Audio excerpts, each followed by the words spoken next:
Oikein hyvää huomenta ja tervetuloa vieraksi Tarja Turunen. No kiitos, kiitos. Hyvää huomenta. Onko jouluvalmistelut tehty? Joulu koittaa siis tällä viikolla ja ainakin omasta mielestä ihan pikkusen yllättäen tulee.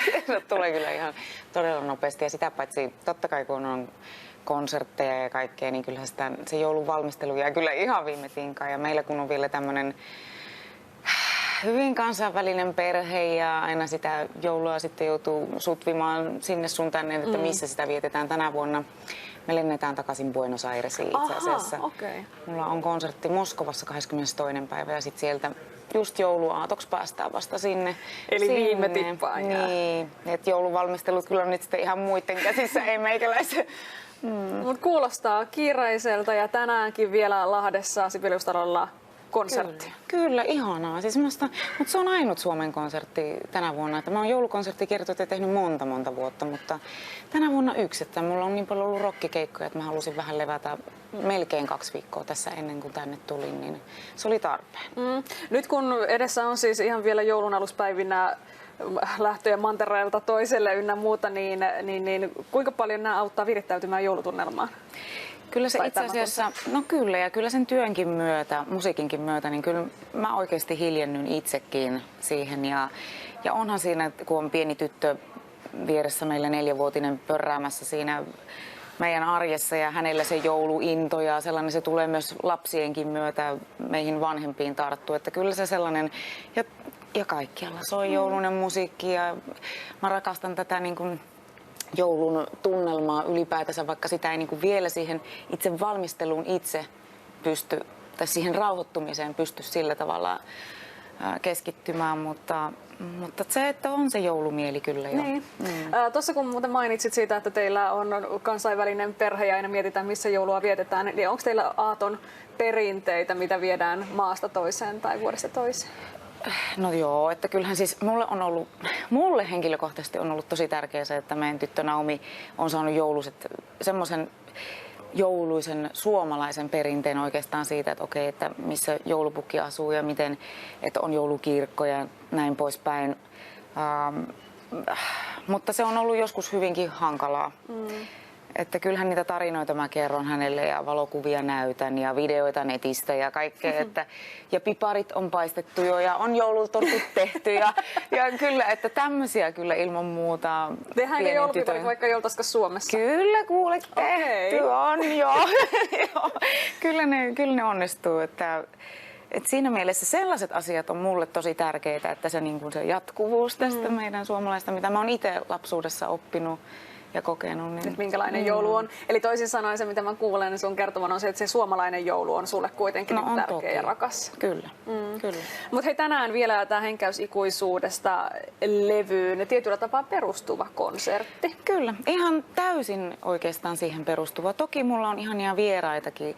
Mä juhlistan 10 vuotta nyt Henkäys ikuisuudesta joulualbumia ja on vuosi vuodelta olen tehnyt konserttikiertoita, mutta tämän albumin myötä nyt palaan siihen 10 vuotta taaksepäin oikeastaan. Ja sitten että mulla on vieraana Olli Lindholm ja Voice of Finlandin voittajat, kummatkin Suvi Åkerman ja Mia Kosunen laulavat mun kanssa, että mulle se on spesiaali juttu muutenkin tämä Lahden konsertti tänä iltana. Se, että tämän levyn historia on jo sen verran pitkä, niin miltä tuntuu palata siihen? Tuntuuko se edelleen mielekkäältä niin vanhan levyn käydä sitä läpi uudestaan konserttilavalla vai onko se just sen takia merkityksellistä? No tiedätkö, eilen meillä oli bänditreenit ja kun rupesin laulamaan ja mä itse kuuntelen sitä levyä, miten on silloin 10 vuotta sitten laulanut. Tokihan se ääni on muuttunut. Mä että voi tämmönen pikkulikka laulaa, kylläpä on nuori likka laulaa. Että kyllähän se ääni on muuttunut, mutta sehän on ihanaa, että sen kuulee itsekin ja sitten tulee ne muistot siitä 10 vuotta sitten. Ne palaat niin kuin oikeastaan siihen ja mitä on kaikkia sen aikana tapahtunut tämän 10 vuoden aikana on hurjan paljon asioita, että se on ihanaa. Ja sitten kun niitä kappaleita laulaa uudelleen ja uudelleen, niin ne saa myös uuden elämän. Niin, se on totta. Se on totta, eli varmaan niin kuin tässä hetkessä niissä on tietynlainen erilainen syvyys ja elämänkokemus, mitä oli silloin. Ihan täysin, kyllä. Muistatko silloin aikoinaan, kun levy 10 vuotta sitten tehtiin, oliko joku biisi sulle silloin erityisen mielekäs joululaulu ja onko se nyt edelleen sama tai No muuta? kyllä Varpunen jouluaamuna on mun ehdottomasti suosikki joululaulu, kaikista rakkain joululaulu, joka ikinen kerta itse laulaessani liikutun siinä, mutta myöskin sitten yleisökin, että kyllä niin. Että laulan sitä myös ulkomailla joulukonserteissani aina. Kyllä. Mutta tämä koko vuosi, siis vuosi 2016 alkaa olla pulkassa. Teillä on aika paljon perheelläkin vaiheita, muuttoa ynnä muuta. Musiikillisesti iso vuosi takana. Tosi iso. Mikä sulla on tämän vuoden highlightteja? Mitä sä viet erityisen mielessäsi mukana ensi vuoteen? No toki mun uusi rock-albumi julkaistiin tuossa elokuun aikana. Se on highlight, koska se on taas vienyt mut maailmalle heti sen jälkeen ja nähnyt, että se on saanut oman elämän ja että mulla on tosi tukeva oikeastaan mun jalat on maassa, mutta mulla on siivet, millä mä lennän oikeastaan. Mä voisin sanoa näin, että artistina hyvä olo, hyvä mieli. On saanut tehdä työtä, jota rakastan. Että kyllä se on se juttu, että se kova työ, minkä yhden albumin synnyttäminen, se vie mut niin syvälle jonnekin, se vie tosi paljon aikaa, mutta se aina tuottaa hyvän mielen lopulta. Että se on semmoista itse tutkiskelukin, mitä ihminen käy tässä, kun saa synnyttää itse musiikkia, kirjoittaa itse. Se on suuri asia. Ja se on ihanaa, miten sä puhut sun omasta urasta, että siinä on sellainen, niin kuin, huokuu sellainen hyvä olo. Että uskaltaa olla niin kuin, tyytyväinen siihen tilanteeseen ja ylpeä siitä tekemisestä. No siis erittäin onnellinen olen ja tosi kiitollinen. Että kyllä ihan oikeasti päivittäin mietinkin sitä ja pysähdyn kiittämään sitä, että olen saanut tehdä työtä, jota rakastaa, koska näinhän ei tosin missään nimessä tilanne kaikilla ole. Että sitä niin kun, mä tunnen olevani etuoikeutettu siinä, että mulla on seuraajia ja kannustajia ja mun työtä rakastetaan. Että hyvänen aika, että jos mä en itse sitä rakastaisi, niin eihän se oikein olisi.